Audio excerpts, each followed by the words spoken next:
Today we have the 2021 BMW iX3. This vehicle has done just under 80,000 miles. It has an automatic transmission and a fully electric motor.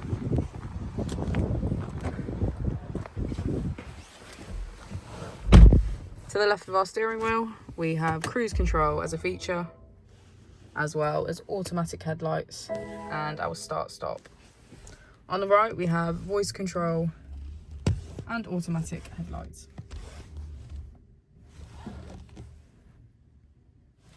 Moving on to our screen, we can access media and radio, communication, navigation,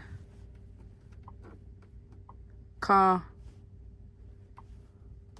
and apps, which includes Apple and Android CarPlay, as well as BMW Store.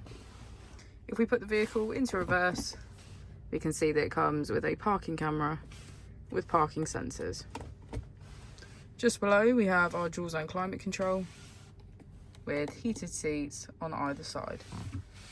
If we press our mode button, we can switch between Sport, Comfort, and Eco Pro. As we go into the back of the vehicle, we can see that it has a full leather black interior and get a good view of our panoramic roof.